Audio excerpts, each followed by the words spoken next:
தேவனுக்கு பயப்படுகிற பயத்தோடு நடந்தா போதும், அவனுடைய வழி தேவனுக்கு பிரியமாயிருக்கும். தேவன் என்னை பார்க்கிறார். நான் பேசும்போதும் தேவன் பார்க்கிறார், நான் நடக்கும் போதும் தேவனை பார்க்கிறார், வீட்டில் மற்றவங்களை பற்றி சொல்லும் பொழுதும் தேவன் பார்க்கிறார், வீட்டில் மற்றவங்களை பற்றி குறை சொல்லும் பொழுதும் தேவன் பார்க்கிறார், நான் மற்றவங்களை போய் ரோட்டில் திட்டும் பொழுதும் தேவன் பார்க்கிறார், என் சிந்தையில் நான் நடக்கிறேன்ல இவெல்லாம் எப்படிரா அப்பயும் தேவன் பார்க்கிறார்.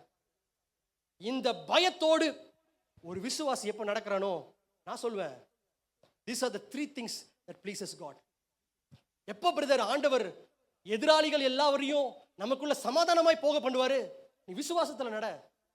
தேவனுக்கு பயப்படுகிற பயம் உனக்குள்ள இருக்கா? உன் வாழ்க்கையில் நடக்கிற ஒவ்வொரு சூழ்நிலையும் ஆவிக்குரிய சிந்தையோடு நீ பார்க்கிறியா? இந்த 3 காரியங்களும் ஒரு விசுவாசியுடைய வாழ்க்கையில் எப்போ கோரிலேட்டடா வேலை செய்தோ நான் சொல்லுவேன், your enemy will be at peace.